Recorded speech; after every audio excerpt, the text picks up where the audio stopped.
इससे पहले के अध्याय में हमने अध्ययन किया है रसायन विज्ञान, जिसमें आपने अपार स्नेह दिया।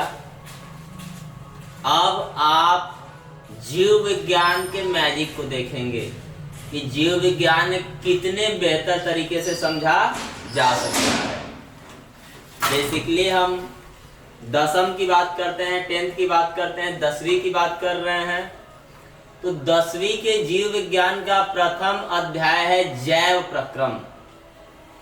यदि आप हमारी बातों को ही सही ढंग से समझ लिए, सुन लिए, जहन में बैठा लिए, तो आपके लिए जीव विज्ञान बहुत ही आसान होने वाला है। तो हम पहले अध्याय जैव प्रक्रम की बात करते हैं। Life processes. लाइफ का मतलब बालक जीवन से है,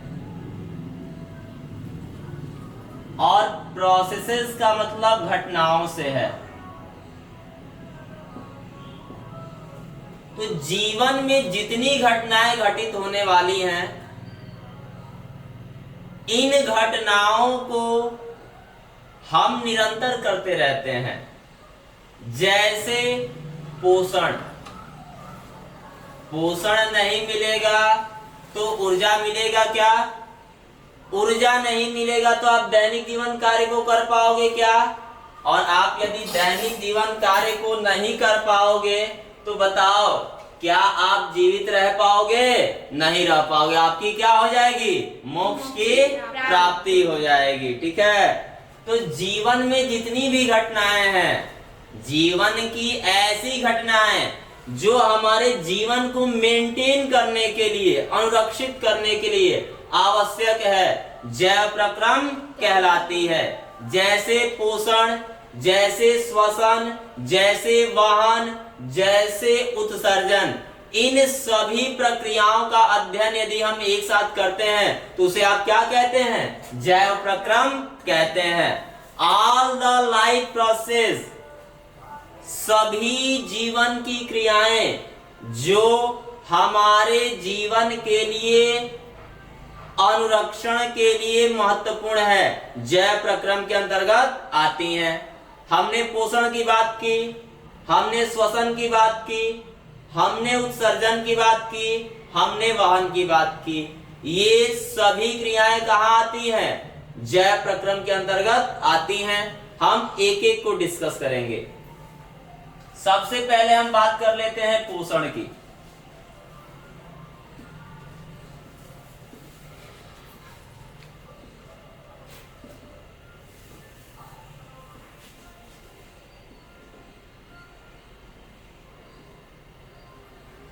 न्यूट्रिशन बोलते हो आप पोषण को इंग्लिश में। पोषण में मात्र आपको इतना याद रखना है कि यदि हमें ऊर्जा चाहिए दैनिक जीवन कार्य को करने के लिए, जैसे हम बोल रहे हैं ऊर्जा है तभी तो बोल रहे हैं, ऊर्जा नहीं होती बोल पाते क्या? तो यदि हम बोल रहे हैं तो हमको ऊर्जा चाहिए ना, और वो ऊर्जा हमको भोजन से प्राप्त होगा। तो अगर भोजन से हमको ऊर्जा प्राप्त हो रहा है, और ऊर्जा प्राप्त होने के लिए बहुत सारी क्रियाएं आपके शरीर में घटित होती हैं, तो जो ऊर्जा प्राप्त हो रहा है वो भोजन से प्राप्त हो रहा है ना। और भोजन कहां से प्राप्त होता है? पेड़ पौधों से, या तो प्रत्यक्ष रूप से या तो अप्रत्यक्ष रूप से, या परोक्ष रूप से। आप कहते हो प्रत्यक्ष रूप से प्राप्त हो या परोक्ष या अप्रत्यक्ष रूप से प्राप्त हो, ऊर्जा प्राप्त हो रही है ना। तो वो सभी क्रियाएं जिससे हम ऊर्जा प्राप्त करते हैं क्या कहलाती है? पोषण कहलाती है। अब पोषण जितना आसानी से हमने कह दिया, इतनी आसान ये क्रिया होती नहीं है। इसमें बहुत सारी क्रियाएं होती हैं जिनको एक एक करके हम समझेंगे। उसके बाद श्वसन को समझेंगे, उसके पश्चात हम वहन को समझेंगे, और सबसे अंत में उत्सर्जन को समझेंगे। तो पोषण में आप सिंपली याद रखिए कि वह प्रक्रिया जिसके द्वारा आप ऊर्जा प्राप्त करते हो और अपने दैनिक जीवन कार्यों को नियमित ढंग से कर पाते हो, वह प्रक्रिया क्या कहलाती है? पोषण कहलाती है। जैसे हम भोजन से पोषण को प्राप्त कर पाते हैं, जैसे पेड़ पौधे कहां से ऊर्जा प्राप्त करते हैं? प्राकाशिक ऊर्जा को किसमें बदलते हैं? रासायनिक ऊर्जा में बदलते हैं। और ये आपका प्रकाश संश्लेषण भी हो गया। वह प्रक्रिया जिसमें प्रकाशिक ऊर्जा रासायनिक ऊर्जा में परिवर्तित होती है प्रकाश संश्लेषण कहलाती है। अब देखते हैं पोषण के बारे में। तो पोषण कितने प्रकार का बालक? 2 प्रकार का। एक स्वपोषी पोषण,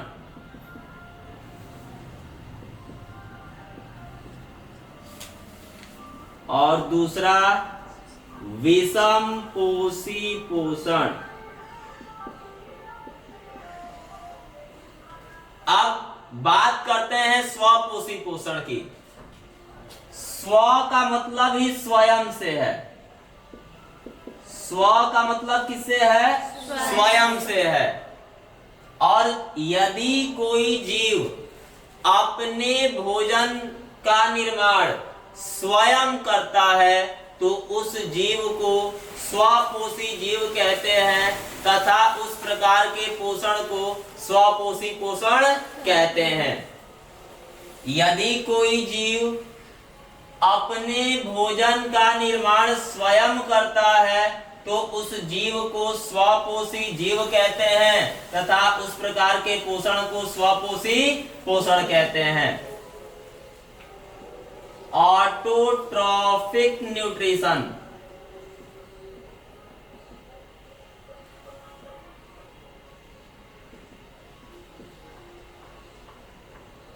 ऑटो का मतलब ही है सेल्फ से, स्वयं। सेल्फ यानी स्वयं।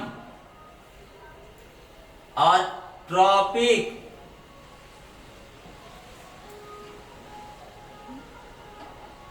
न्यूट्रिशन का मतलब है पोषण से, यानी ऐसे जीव जो पोषण के लिए स्वयं आश्रित हो या स्वयं ही निर्मित कर ले, उस जीव को क्या कहोगे? स्वपोषी जीव कहोगे। और उस पोषण को क्या कहोगे? स्वपोषी पोषण कहोगे। जैसे सभी हरे पौधे, सभी हरे पौधे, सभी हरे पौधे क्या करते हैं बालक? प्रकाशिक ऊर्जा को अवशोषित करते हैं ना, और उसको रासायनिक ऊर्जा में बदलते हैं। तो वो कैसे जीव हुए? स्वपोषी जीव हुए। और उनमें ये पोषण क्या कहलाएगा? स्वपोषी पोषण कहलाएगा। वो जीव क्या कहलाएंगे? स्वपोषी जीव। और उस प्रकार के पोषण को क्या कहेंगे? स्वपोषी पोषण कहेंगे। अब केवल हरे पौधों में ही स्वपोषी पोषण नहीं होता है, इसके अलावा भी बहुत सारे ऐसे जीव हैं जिनमें स्वपोषी पोषण घटित होता है। हरे पौधों के अलावा कुछ सूक्ष्म जीव भी होते हैं। एक तो हमने जाना कि स्वपोषी पोषण किसमें होगा? हरे पौधों में।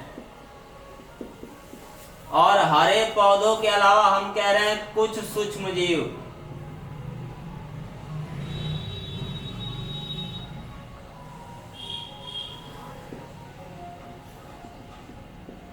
कुछ सूक्ष्म जीव में भी क्या होगा? स्वपोषी पोषण होगा। जैसे सल्फर जीवाणु, आयरन जीवाणु, ये ऐसे सूक्ष्म जीव हैं कि इनमें भी स्वपोषी पोषण देखने को मिलता है। ये भी अपना भोजन स्वयं निर्मित करने का कार्य करते हैं।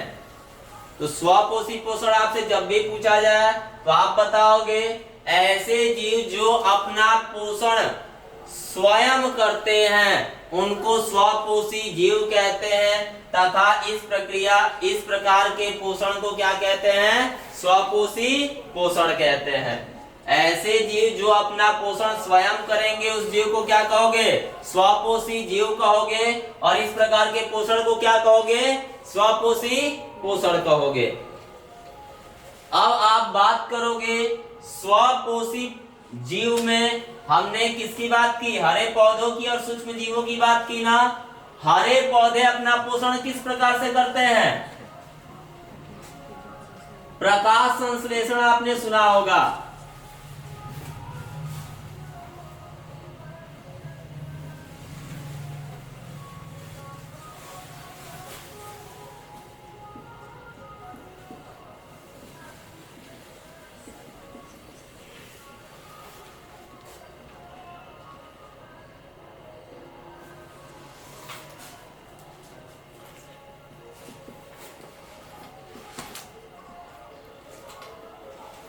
फोटोसिंथेसिस कहते हो। क्या कहते हो? फोटोसिंथेसिस। फोटो का मतलब ही लाइट से है। फोटो का मतलब किससे है? लाइट से है। लाइट यानी क्या? प्रकाश। और संश्लेषण यानी क्या? निर्माण। संश्लेषण यानी क्या? निर्माण। यानी प्रकाश की उपस्थिति में यदि भोजन का निर्माण हो रहा है तो उसको क्या कहोगे? प्रकाश संश्लेषण कहोगे। प्रकाश की उपस्थिति में किसका निर्माण हो? भोजन का निर्माण हो तो उसे आप क्या कहोगे? प्रकाश संश्लेषण कहोगे। The process by which plant make their own food is known as photosynthesis। वह प्रक्रिया जिसके द्वारा हरे पौधे अपना भोजन स्वयं निर्मित करते हैं प्रकाश संश्लेषण कहलाती है। तो वह प्रक्रिया जिसके द्वारा किसकी उपस्थिति में? लाइट यानी प्रकाश की उपस्थिति में हरे पौधे अपना भोजन स्वयं निर्मित करते हैं, क्या कहते हो? प्रकाश संश्लेषण कहते हो। Is it clear? अब देखो, प्रकाश संश्लेषण में हरे पौधे किसका उपयोग करते हैं? जल व कार्बन डाइऑक्साइड का। जल और कार्बन डाइऑक्साइड का उपयोग करते हैं। सूर्य से प्रकाश आता है और सूर्य से प्रकाश यदि आ रहा है तो उसका उपयोग करके वो प्रकाशिक ऊर्जा को किसे बदलते हैं? रासायनिक ऊर्जा में परिवर्तित करते हैं और आप प्रक्रिया को क्या कहते हो? प्रकाश संश्लेषण कहते हो। जैसे आपको पता है 6CO2 प्लस 6H2O क्या बनता है? C6H12O6 plus O2 plus H2O।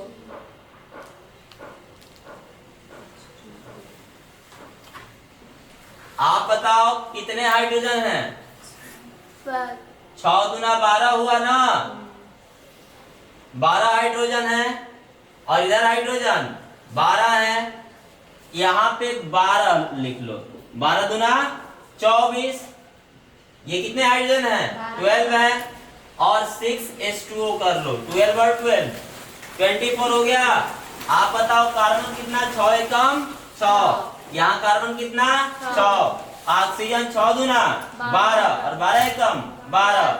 12 और 12 24। तो यहाँ देखो 6 और 6 दूना 12। 12 6 18 और 6 एकम 6। 18 6 24।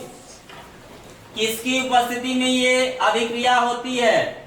सूर्य के प्रकाश की उपस्थिति में ना H से दर्शाते हो, फोटॉन को H से दर्शाते हो, प्रकाशिक ऊर्जा को, ठीक है। और पर्णहरित चाहिए। क्या चाहिए? पर्णहरित या पर्णहरिम बोलते हो, क्लोरोफिल। क्लोरोफिल पे सूर्य के प्रकाश की उपस्थिति में कार्बन डाइऑक्साइड और जल क्रिया करके क्या बनाता है? शर्करा का निर्माण कर रहा है, ठीक है। ग्लूकोज है ना, C6H12O6 plus 6O2 plus 6H2O का निर्माण हो रहा है। और ये किस प्रक्रिया के द्वारा हो रहा है? प्रकाश संश्लेषण की क्रिया के द्वारा हो रहा है। तो वह प्रक्रिया जिसके द्वारा हरे पौधे अपना भोजन स्वयं निर्मित करते हैं क्या कहलाती है? प्रकाश संश्लेषण। या वह प्रक्रिया जिसमें प्रकाशिक ऊर्जा को हरे पौधे रासायनिक ऊर्जा में परिवर्तित करते हैं क्या कहलाती है? प्रकाश संश्लेषण। या वह प्रक्रिया जिसमें कार्बन डाइऑक्साइड का अपचयन हो और जल का ऑक्सीकरण हो, वो प्रक्रिया क्या कहलाती है? प्रकाश संश्लेषण। या वह प्रक्रिया जिसमें रेडॉक्स अभिक्रिया हो, अपचयन और ऑक्सीकरण दोनों हो रहा है ना, रेडॉक्स हो रहा है कि नहीं हो रहा है, तो वह प्रक्रिया जिसमें रेडॉक्स अभिक्रिया संपन्न हो क्या कहलाती है? प्रकाश संश्लेषण। तो बहुत प्रकार से हम प्रकाश संश्लेषण को डिफाइन कर सकते हैं। तो आप कोई भी परिभाषा बताओगे, सभी परिभाषाएं सही हैं और एक्यूरेट हैं, ठीक है। अब प्रकाश संश्लेषण में हमने ये तो देख लिया कि C6H12O6 का निर्माण हमने कर लिया, लेकिन ये भी प्रक्रिया इतनी आसानी से नहीं होती है। प्रकाश संश्लेषण की जो क्रिया विधि है वो 2 चरणों में संपन्न होती है। एक को आप कहते हो प्रकाशिक अभिक्रिया, दूसरे को कहते हो अप्रकाशिक अभिक्रिया। तो हम समझेंगे कि प्रकाश संश्लेषण की क्रिया विधि क्या है।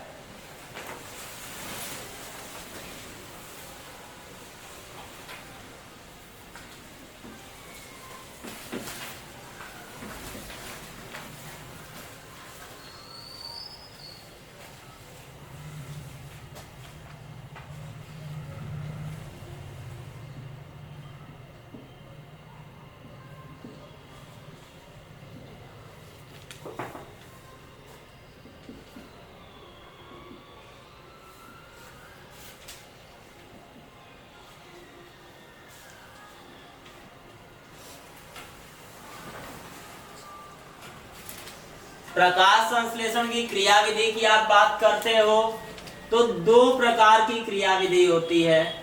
पहला प्रकाशिक अभिक्रिया और दूसरा अप्रकाशिक अभिक्रिया।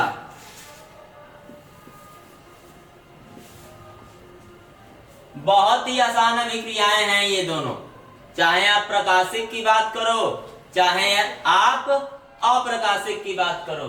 नाम में ही प्रकाश आ गया ना। पहला बात बताओगे वह अभिक्रिया जो किसकी उपस्थिति में हो, प्रकाश की उपस्थिति में हो। वह अभिक्रिया जो किसकी उपस्थिति में हो, प्रकाश की उपस्थिति में हो, उसको क्या कहते हैं, प्रकाशिक अभिक्रिया। और एक वैज्ञानिक साहब थे हिल थे ना, तो हिल्स रिएक्शन कहते हैं। क्या कहते हैं, हिल्स रिएक्शन या हील अभिक्रिया आप हिंदी में कहते हो। क्या कहते हो, हील अभिक्रिया। तो प्रकाशिक अभिक्रिया को और हम क्या कहते हैं, हील अभिक्रिया कहते हैं। क्या कहते हैं, हील अभिक्रिया। क्यों कहते हैं, क्योंकि किसने खोजा था, हील ने किया था, खोजा था इसको। और जो भी प्रकाशिक या अप्रकाशिक अभिक्रिया है बालक, ये किसकी उपस्थिति में होता है, पर्णहरित की ना, क्लोरोफिल की ना।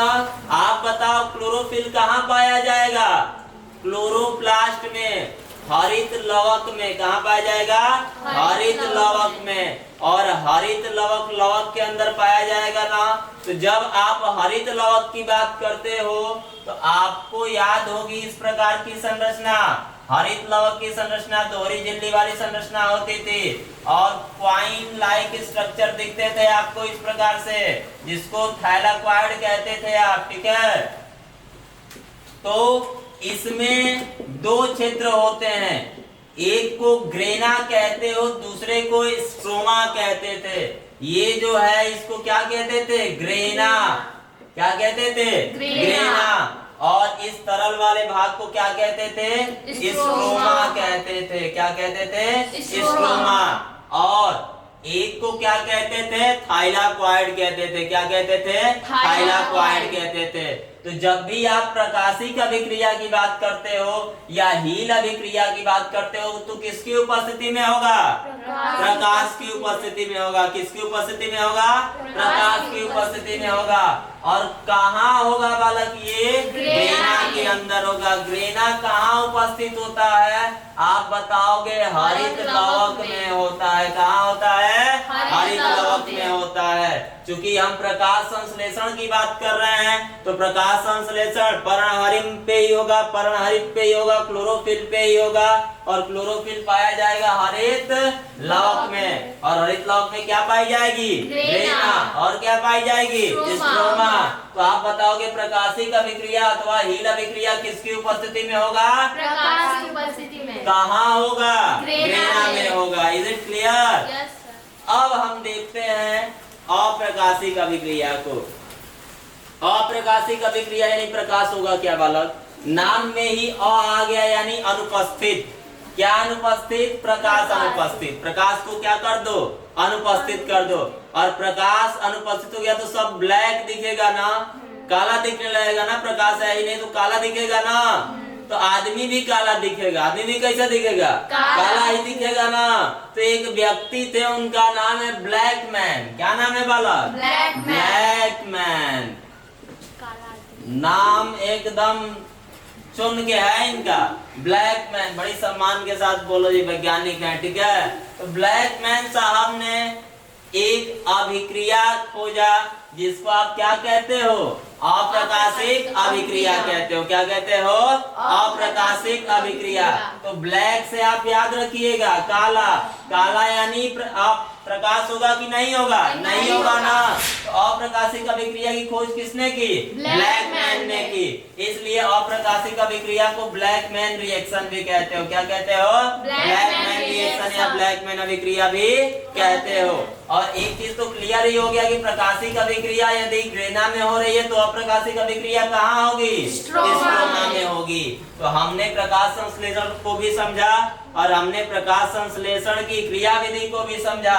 क्रिया विधि में हमने क्या समझा कि प्रकाशिक अभिक्रिया और अप्रकाशिक अभिक्रिया, वह अभिक्रिया जो किसकी उपस्थिति में हो? प्रकाश की उपस्थिति में हो। क्या कहते हो?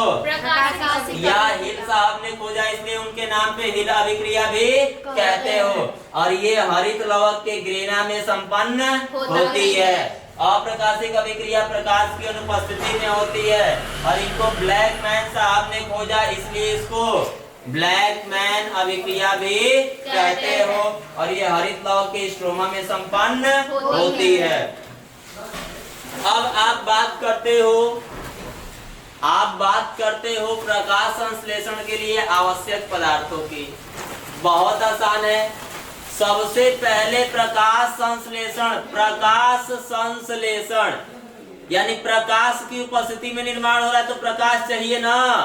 तो पहली चीज बताओगे कि प्रकाश संश्लेषण के लिए क्या आवश्यक है? प्रकाश की उपस्थिति चाहिए। अब प्रकाश कहीं तो गिरेगी रोशनी, तो हरे पौधों पे, कहा? हरे पौधों पे। तो हरे पौधों में पत्तियां होती है ना हरी हरी, तो जो भी हरे भाग हैं पौधों के वो आवश्यक हैं, यानी पर्णहरिण की आवश्यकता होती है। ये दूसरी आवश्यकता हो गई। तीसरी चीज आप एक गैस को लेते हो कार्बन डाइऑक्साइड। और चौथी चीज जल जानते ही हो ना, शुद्ध शीतल निर्मल पेयजल। ठीक है, तो जल की तो आवश्यकता होगी ही होगी। ठीक है, तो प्रकाश संश्लेषण की आप बात करोगे तो आप बताओ चार चीजें चाहिए ना। क्या क्या चाहिए? पहला सूर्य का प्रकाश, दूसरा कार्बन डाइऑक्साइड, तीसरा पर्णहरिण और चौथा जल। अब जल कैसा हम पीते हैं? शुद्ध शीतल निर्मल पेयजल। आ रहा है ना गर्मी का दिन, तो निर्मल के साथ शीतल भी होना चाहिए वो जल। ठीक है, तो पौधे को भी निर्मल ही जल दो, तब तो आपको बढ़िया बढ़िया अनाज देंगे। तो आप क्या ऊर्जा प्राप्त करके तंदुरुस्त रहोगे, नहीं तो आपको पोषण प्राप्त होगा क्या? नहीं होगा। सारा प्रकाश संश्लेषण हुआ बेकार हो जाएगा। ठीक है, तो आप याद रखोगे प्रकाशिक अप्रकाशिक अभिक्रिया को, प्रकाश संश्लेषण को। महत्व की यदि बात कर रहे हो प्रकाश संश्लेषण के, अगर प्रकाश संश्लेषण ना हो तो पादप अपना भोजन तैयार कर पाएंगे क्या? और पौधे तो अपने लिए भोजन तैयार करते हैं। खाता कौन है? हम लोग खाते हैं। क्या कौन खाता है? हम लोग। हम लोग से प्राणियों का उद्भव है। हम लोग यानी सिर्फ मानव ही थोड़े खाते हैं, और भी प्राणी खाते हैं ना, और भी जंतु खाते हैं ना। तो ऊर्जा प्राप्त होती है प्रकाश संश्लेषण की क्रिया के द्वारा। और सबसे बड़ा फायदा है प्रकाश संश्लेषण का बालक, ऑक्सीजन का भी उन्मोचन होना, ऑक्सीजन की मुक्ति होना। ऑक्सीजन यदि मुक्त नहीं होगा तो हम श्वसन कर पाएंगे क्या? श्वसन नहीं करेंगे तो भोज्य पदार्थ का ऑक्सीकरण होगा क्या? भोज्य पदार्थ का ऑक्सीकरण नहीं होगा तो ऊर्जा मिलेगा क्या? और ऊर्जा नहीं मिलेगी तो हमारी क्या हो जाएगी? मोक्ष की प्राप्ति। सीधे सीधे 10 लाख का बचत बालिकाओं का हो जाएगा। ठीक है, हाँ। तो इसके लिए ऑक्सीजन चाहिए ना, और ऑक्सीजन कहाँ से मिलेगा? हरे पौधों के प्रकाश संश्लेषण से ही मिलेगा ना। तो बचत नहीं कराना है हमको। ठीक है, हमको ऑक्सीजन प्राप्त करना है हरे पौधों से और अपना पोषण सही ढंग से करना है, श्वसन की क्रिया को संपन्न करना है। अब ये स्वपोषी पोषण पूरा समाप्त हो गया। अब हम बात करते हैं विषम पोषी पोषण की। किसकी बात करते हैं? विषम पोषी पोषण की। आप विषम पोषी पोषण में सिंपली याद रखो कि जो ऐसे जीव जो प्रत्यक्ष या परोक्ष रूप से हरे पौधों से ही पोषण प्राप्त करते हैं, या हरे पौधों पर ही निर्भर रहते हैं, उस जीव को विषमपोषी जीव कहते हैं और उस प्रकार के पोषण को विषमपोषी पोषण कहते हैं। ऐसे जीव जो प्रत्यक्ष या अप्रत्यक्ष रूप से हरे पौधों से अपना पोषण प्राप्त करते हैं, उस जीव को विषमपोषी जीव और इस प्रकार के पोषण को विषमपोषी पोषण कहते हैं। आप बताओ, हम दाल खाते हैं ना, हम रोटी खाते हैं ना, दाल कहाँ से आता है? ये मत कह देना दुकान से आता है। अगर पौधे नहीं होते, अनाज नहीं होता तो दाल आता क्या? नहीं आता ना, दुकान पे नहीं मिलता अगर पौधे में उत्पन्न नहीं होता तो।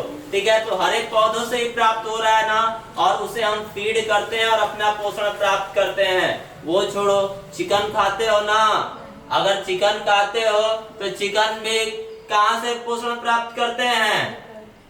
पादपों से ही प्राप्त करते हैं, और पादपों से प्राप्त कर लिए तो उसके बाद तुम क्या करते हो? उसको फीड कर लेते हो, और फीड करते हो तुम ऊर्जा प्राप्त करते हो। यानी जितने भी स्वपोषी जीव हैं, ये स्वपोषी जीव प्रत्यक्ष या परोक्ष रूप से हरे पौधों से ही अपना पोषण प्राप्त करते हैं, और इस प्रकार के पोषण को स्वपोषी पोषण और इस जीव को स्वपोषी जीव कहते हो। अब पोषण की बात हम जंतुओं में यदि करें तो अलग अलग चरण होते हैं पोषण के। पोषण के क्या होते हैं? अलग अलग चरण होते हैं। अच्छा, इसको जानने से पहले एक दो और विषमपोषी पोषण के प्रकार देखते हैं। जैसे आप सुने हो ना, जंतु संभोजी जीव, जंतु संभोजी जीव, प्राणी संभोजी जीव, और आप सुने हो मृतोपजीवी जीव, परजीवी जीव।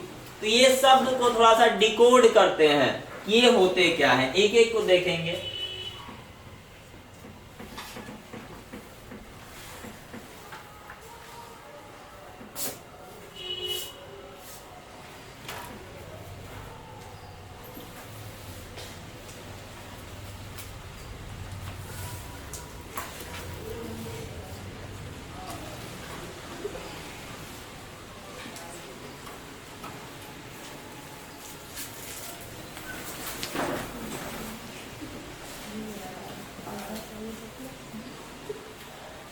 विषमपोषी पोषण की बात कर रहे हो ना, हेट्रोट्रॉपिक न्यूट्रिशन इंग्लिश में बोलते हो।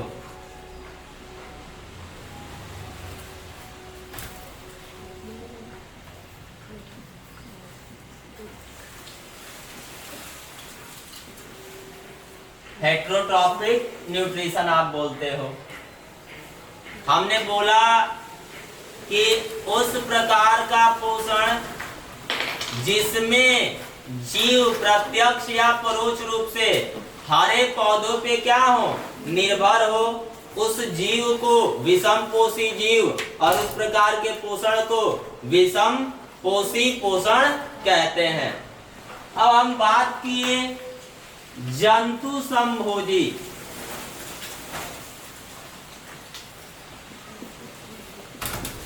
जंतु संभोजी पोषण की बात किए, या जंतु संभोजी जीव की आप बात कर लो, तो देखो इसमें जंतु शब्द आ रहा है ना, सम यानी समान,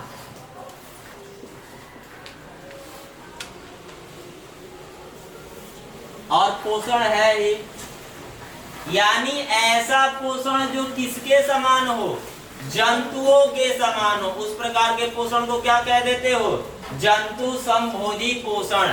ऐसा पोषण किसके समान हो? जंतुओं के समान हो। उस प्रकार के पोषण को क्या कहते हैं? जंतु संभोजी पोषण। अब जंतु संभोजी पोषण में क्या होता है? जैसे कि हम भी तो जंतु ही हैं, प्राणी ही हैं, तो हम भोजन को ग्रहण करते हैं ना, ग्रहण करने के बाद क्या होता है? उसका पाचन होता है। पहले अंतर्ग्रहण, फिर उसका क्या? पाचन, फिर उसका क्या? अवशोषण, उसका क्या स्वांगीकरण, और स्वांगीकरण के पश्चात क्या बहिक्षेपण होता है। क्या होता है बहिक्षेपण होता है। तो जब ये प्रक्रियाएं होती हैं जिस पोषण में ना, उस प्रकार के पोषण को क्या कहते हो जंतु संभोजी पोषण कहते हो। यानी जंतुओं के समान यदि पोषण हो रहा है तो उसको क्या कहते हो जंतु संभोजी पोषण कहते हो। अगला हम बोले मृतोपजीवी पोषण।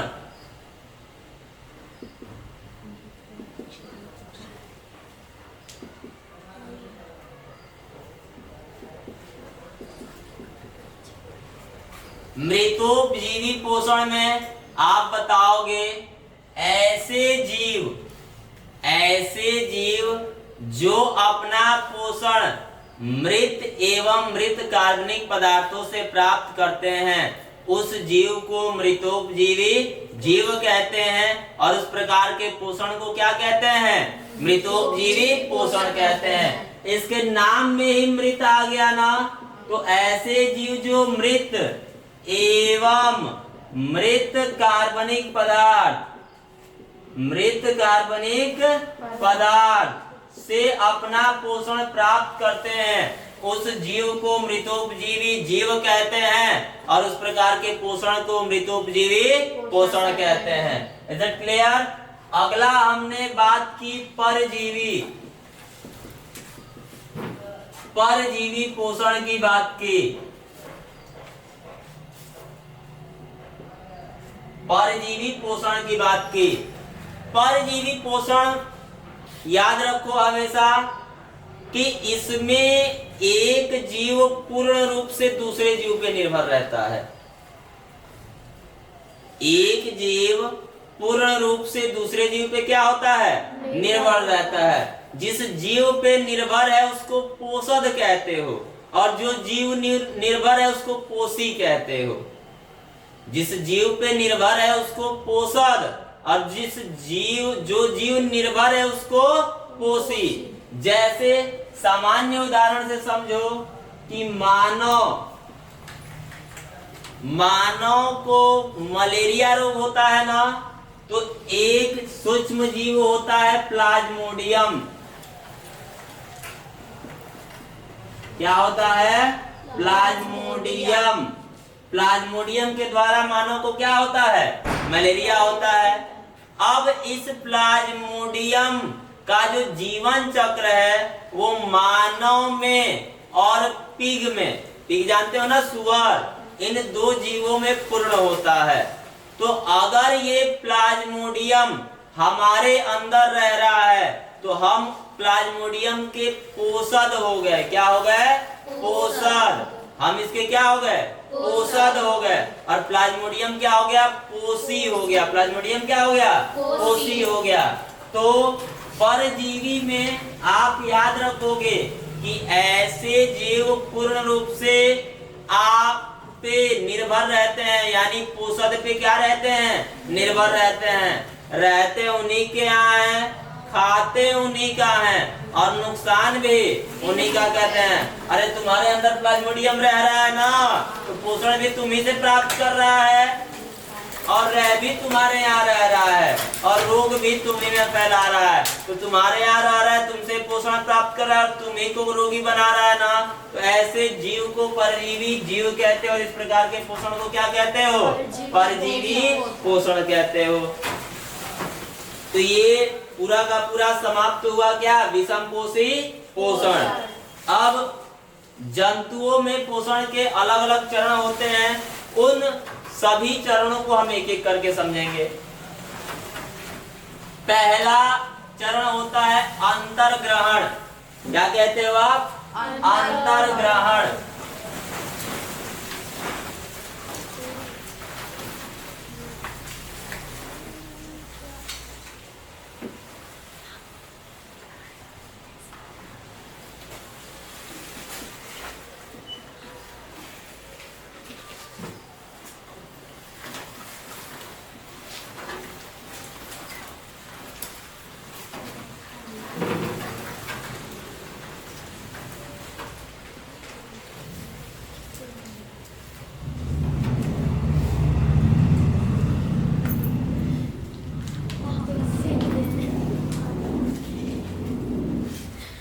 अंतर ग्रहण को देखो, अंतर ग्रहण में भोजन हम निगलते हैं ना बालक, तो भोजन को निगलने की क्रिया ही क्या कहलाती है?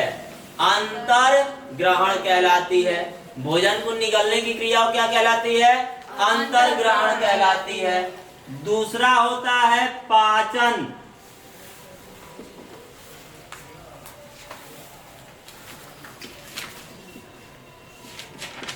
डाइजेशन कहते हो, पाचन।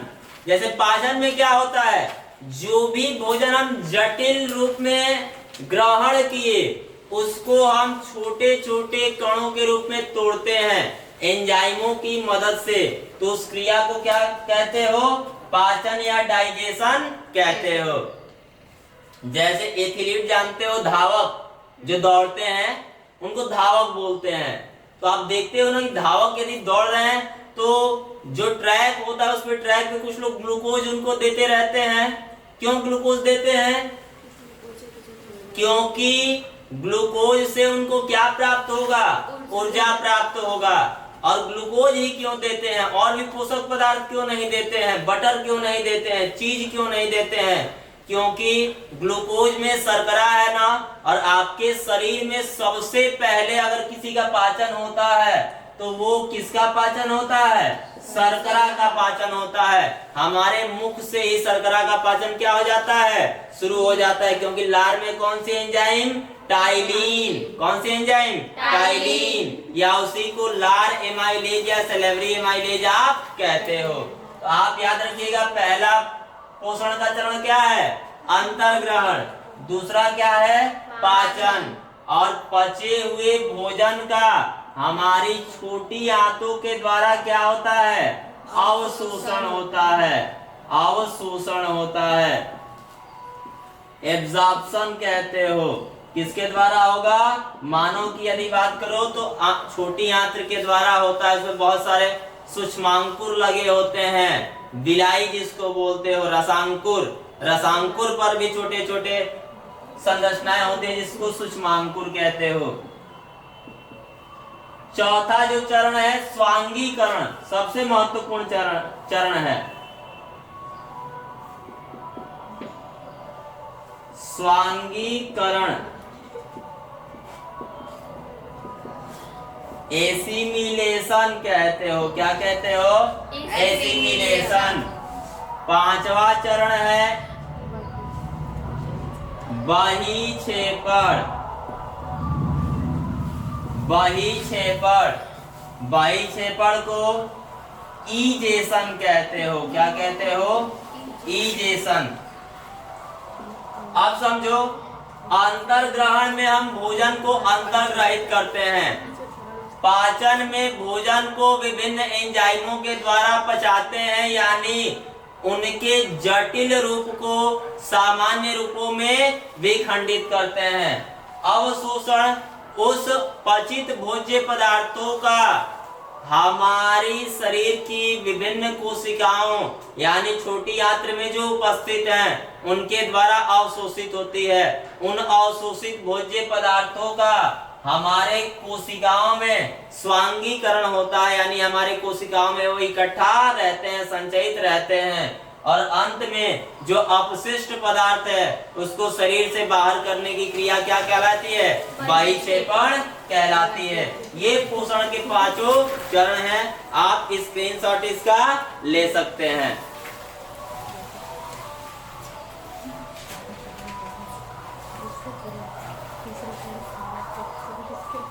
अब आप बात करोगे अपना यानी मानव का, तो मानव में हम पोषण देखेंगे। मानव में क्या देखेंगे? पोषण देखेंगे कि मानव में पोषण किस प्रकार से होता है।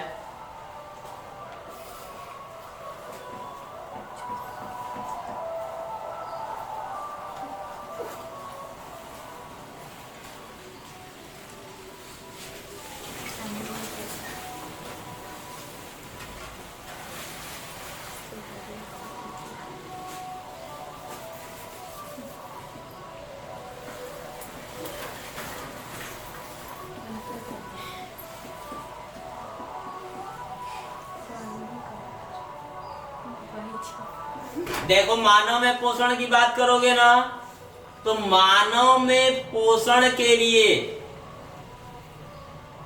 पाचन की आवश्यकता है, अंतर्ग्रहण की आवश्यकता है, अवशोषण की आवश्यकता है, स्वांगीकरण की आवश्यकता है और बहिक्षेपण की आवश्यकता है।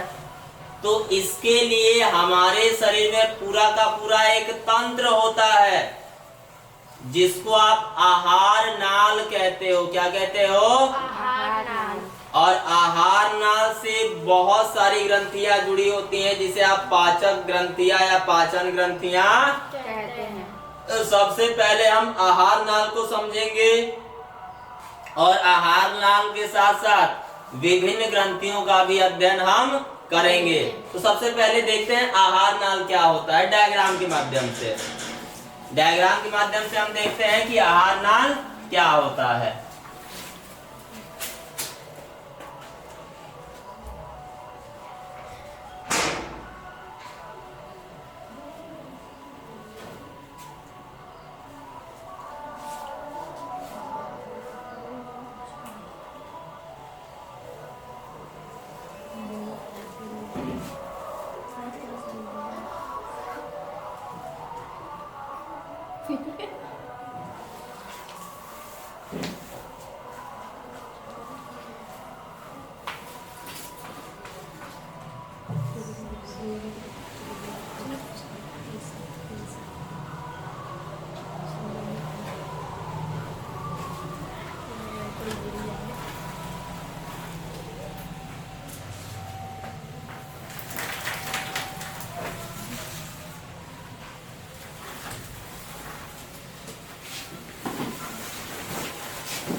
देखो ये मानव का आहार नाल है और मानव का आहार नाल मुख से शुरू होता है।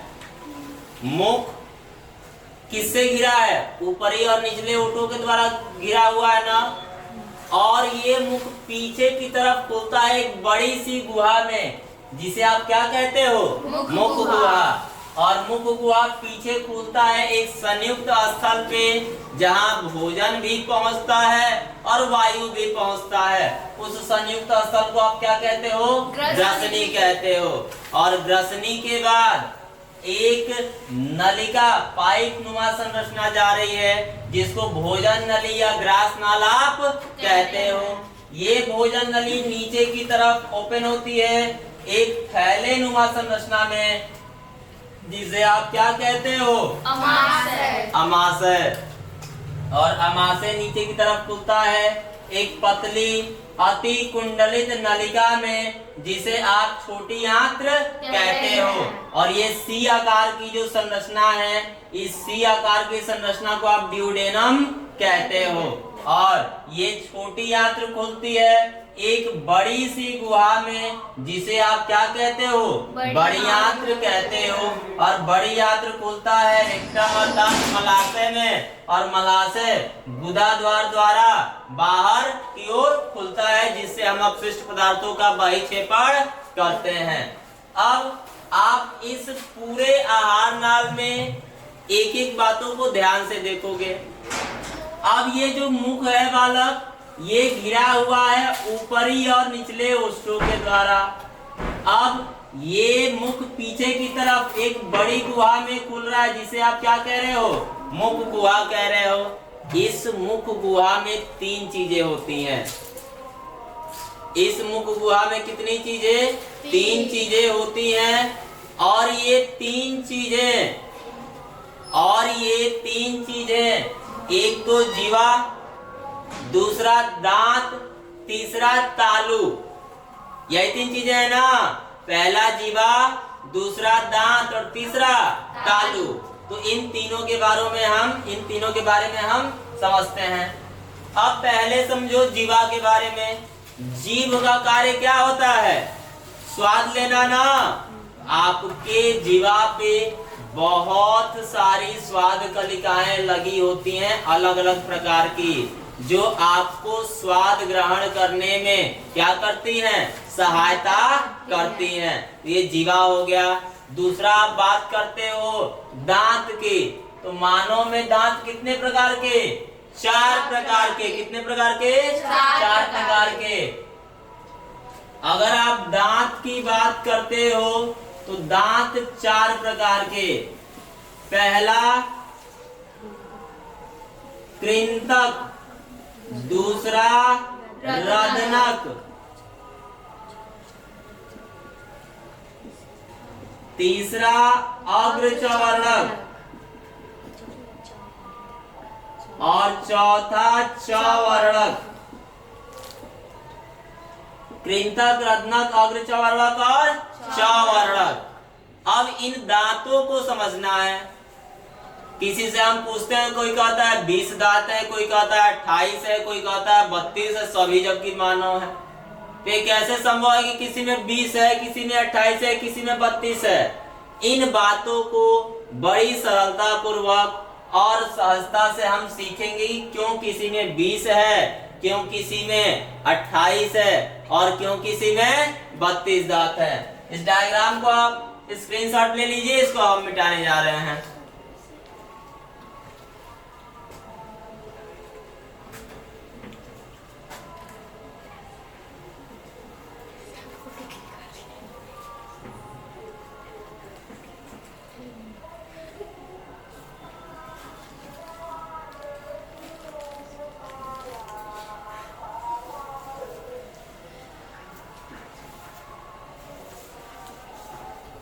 देखो, मानव के हम जबड़े की बात करते हैं। ऊपरी जबड़े और निचले जबड़े, इन्हीं में दांत लगे होते हैं ना। तो इनमें दांत देखो कैसे लगे होते हैं।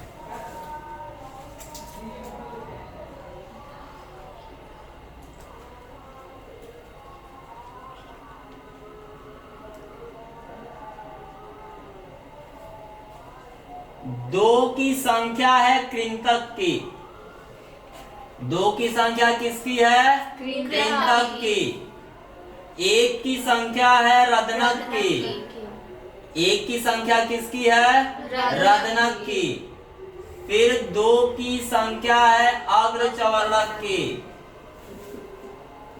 अग्रचवर्णक की 2 की संख्या, और 3 की संख्या है चवर्णक की। 3 की संख्या किसकी है? चवर्णक की। इस वयस्क मनुष्य की बात करते हैं। किसकी बात करते हैं? वयस्क मनुष्य की बात करते हैं। तो ये 4 प्रकार के अलग अलग दांत होते हैं, कृंतक, रदनक, अग्रचवर्णक और चवर्णक। अब ये आप समझो कि ये चारों जो हैं, कृंतक, रदनक, अग्रचवर्णक और चवर्णक, जो चारों प्रकार के दांत हैं, ये कैसे उपस्थित होते हैं वयस्क मनुष्य में, या इनकी संख्या कितनी होती है? हमने बोला कितनी की संख्या है? 2 की। रदनक की कितनी है? 1 की। अग्रचवर्णक की कितनी है? 2 की। और चवर्णक की कितनी है? 3। ये अस्थाई दांत कहलाते हैं। कौन से दांत कहलाते हैं? अस्थाई दांत कहलाते हैं। 2, 1, 2, 3। ये ऊपरी जबड़ा है, ये निचला जबड़ा है ना। ऊपरी जबड़े के आधे भाग में 2, 1, 2, 3। तो आधे भाग में और क्या होगा? 2, 1, 2, 3 होगा। और जब ऊपरी जबड़े में 2, 1, 2, 3, 2, 1, 2, 3 है, तो निचले जबड़े के लिए 2 से गुणा करा दें। आप बताओ, 2, 1, 3, 3, 2, 5, 3, 8 दूना 16, 16 दूना 32। यानी कितने दांत हो गए? 32 दांत हो गए। कितने दांत हो गए? 32 दांत हो गए।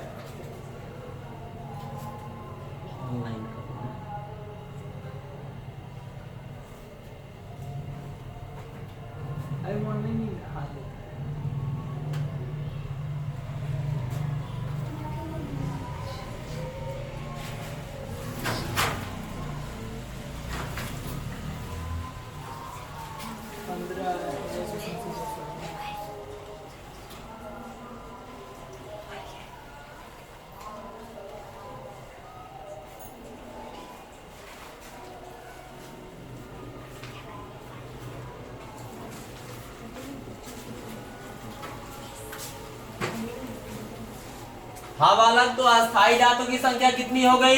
32 हो गई।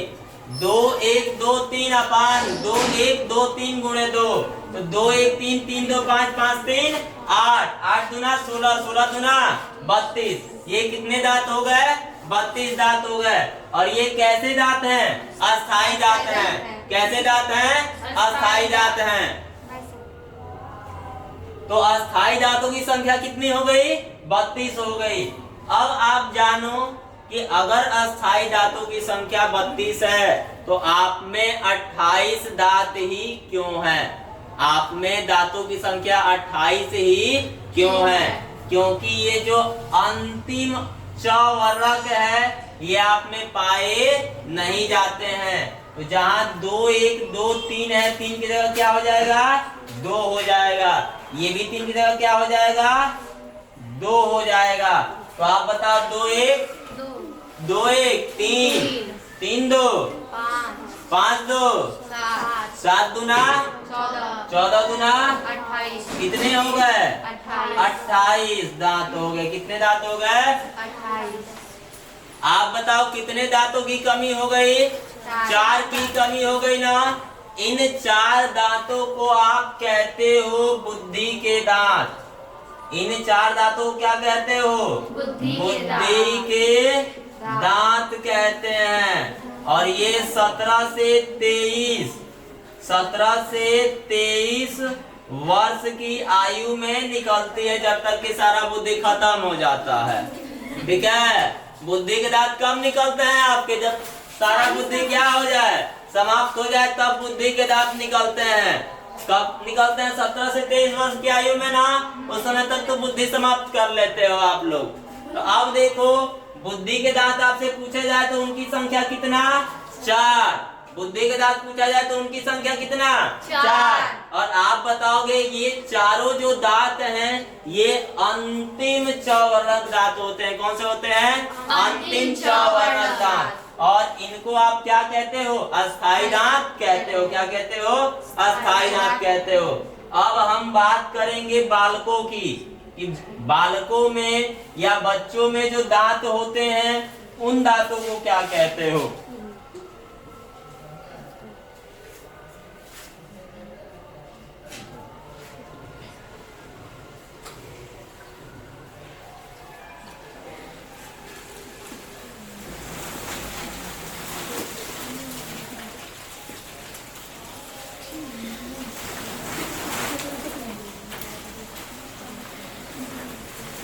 देखो बालक, जब आप बच्चों की बात करते हो तो इसमें जो दंत सूत्र होता है 2102 अपान 2102 इंटू 2।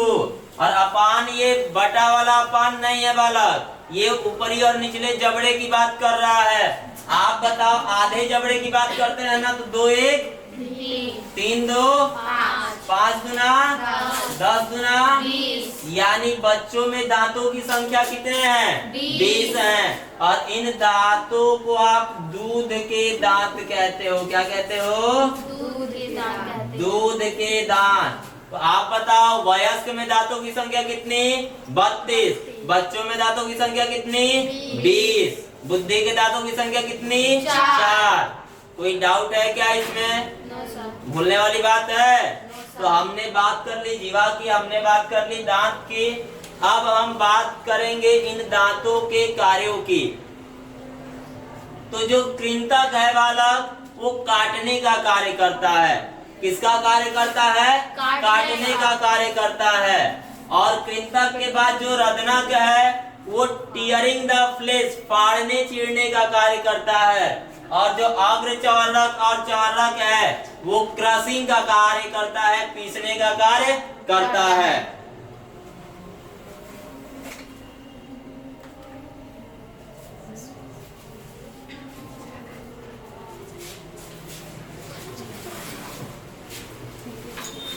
अब आप दांतों की बात कर लिए है ना।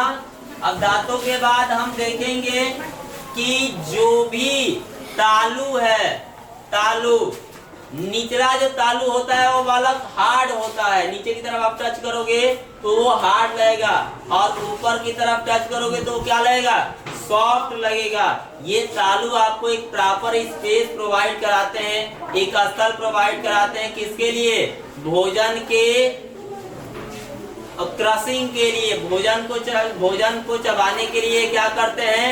एक स्पेस प्रोवाइड कराते हैं। और दांतों के मिलन से हम क्या करते हैं? भोजन को पीसने का कार्य करते हैं। तो आप याद रखिएगा कि मुख गुहा में क्या क्या उपस्थित होते हैं? मुख गुहा में क्या क्या उपस्थित होते हैं? दांत उपस्थित होते हैं, और दांत के साथ साथ जीवा उपस्थित होती है, और तालु उपस्थित होते हैं। ये मुख गुहा की हम बात कर लिए। अब बात करते हैं ग्रसनी की। ग्रसनी एक संयुक्त स्थल होता है भोजन के लिए और वायु के लिए। वहां भोजन भी पहुंचेगा और वायु भी पहुंचेगा। और वायु कहाँ जाएगी? श्वास नाल में। भोजन कहाँ जाएगा? ग्रास नाल में या भोजन नली में। अब ग्रास नली से होते हुए भोजन कहाँ पहुंचेगा? अमाशय में पहुंचेगा, जहां विभिन्न एंजाइमों के द्वारा उस भोजन का क्या होता है? पाचन होता है। जैसे पेप्सिन के द्वारा प्रोटीन का पाचन, लाइपेज के द्वारा वसा का पाचन, ट्रिप्सिन और कीमोट्रिप्सिन एंजाइमों के द्वारा भी प्रोटीन का पाचन होता है। और मिल्क में जो प्रोटीन होती है, केसीन प्रोटीन, उसका पाचन रेनिन नामक एंजाइम के द्वारा होता है, जो बच्चों के आमाशय में पाया जाता है। सामान्यतः वयस्क के आमाशय में पाया नहीं जाता है। इसके बाद आप बात करते हो छोटी आंत्र की। छोटी आंत्र छोटी आंत्र का पहला जो भाग होता है उसे आप ड्यूडेनम कहते हो, सी आकार का होता है। और इस सी आकार के ड्यूडेनम में जो अग्न्याशय है उससे अग्न्याशयी रस और पित्त से पित्त रस का स्राव होता है, जो भोजन में वसा के मलसीकरण और अन्य भागों को पचाने के लिए क्या होता है, आवश्यक होता है। उसके पश्चात आप छोटी आंत्र के दूसरे भाग की बात करते हो, जेजुनम की और इलियम की। वहां पे भोजन का अवशोषण होता है और वो अवशोषित भोजन हमारे कोशिकाओं में स्वांगीकृत होती है। अब बात करते हैं बड़ी आंत्र की। बड़ी आंत्र की जब आप बात करते हो तो बड़ी आंत्र में किसी भी प्रकार का कोई अवशोषण नहीं होता है, पोषक पदार्थों का वहां अवशोषण नहीं होता है। और जहाँ पे छोटी आंत्र और बड़ी आंत्र मिलती है ना बालक, आपने देखा होगा एक फिंगर लाइक स्ट्रक्चर उत्पन्न हुआ है, उसको क्रीमी रूपी परिशेषिका कहते हैं, जो अवशेषी अंग होता है मानव में। और ये बड़ी आंत्र खुलता है एक बड़े से गुहा में जिसको मलाशय कहते हो, और ये मलाशय बाहर की तरफ खुलता है गुदाद्वार के द्वारा, जिससे अपशिष्ट पदार्थों का बहिक्षेपण होता है। यही पूरा का पूरा क्या था, मानव का आहार नाल था। हम समझेंगे पाचक ग्रंथियों को, मानव में किसको समझेंगे, पाचक ग्रंथियों को। मानव के मुख में सबसे पहले लार ग्रंथियां पाई जाती है, जिसमें एक विशेष प्रकार का एंजाइम पाया जाता है जिसको आप टाइलिन कहते हो। क्या कहते हो, टाइलिन, या लार एमाइलेज कहते हो। क्या कहते हो, लार एमाइलेज। टाइलिन या लार एमाइलेज शर्करा के पाचन के लिए आवश्यक होता है। शर्करा के पाचन के लिए क्या होता है, आवश्यक होता है। आप मुख के बाद बढ़ोगे, ग्रसनी में किसी प्रकार की कोई ग्रंथि नहीं पाई जाती है, और ग्रसनी के बाद अमाशय में चलोगे तो जठर ग्रंथि पाई जाती है। कौन सी ग्रंथि पाई जाती है, जठर ग्रंथि पाई जाती है, जिसमें अलग अलग प्रकार की कोशिकाएं होती हैं, और उन कोशिकाओं से अलग अलग प्रकार के एंजाइम स्रावित होते हैं, जिससे भोजन का पाचन होता है। पेप्सिन हो गया, ट्रिप्सिन हो गया, कीमोट्रिप्सिन हो गया, लाइपेज हो गया, और बच्चों में रेनिन हमने बताया, इनका स्राव होता है। आप अग्न्याशय की तरफ बढ़ोगे तो अग्न्याशय से अग्न्याशयी रस का स्राव होता है, और यकृत जो मानव शरीर की सबसे बड़ी ग्रंथि के रूप में होती है, उससे पित्त रस का स्राव होता है।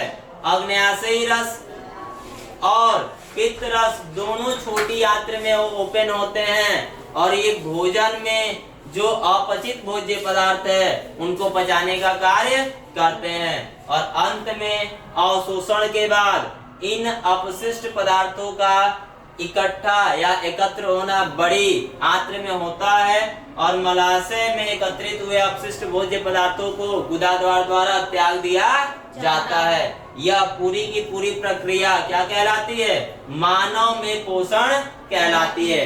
इसके साथ ये पोषण जो है, पहला चरण था जय प्रक्रम का, ये समाप्त होता है। दूसरे चरण में हम इसको देखेंगे, श्वसन को देखेंगे, तीसरे में वहन देखेंगे, और चौथे में उत्सर्जन देखेंगे। आज के लिए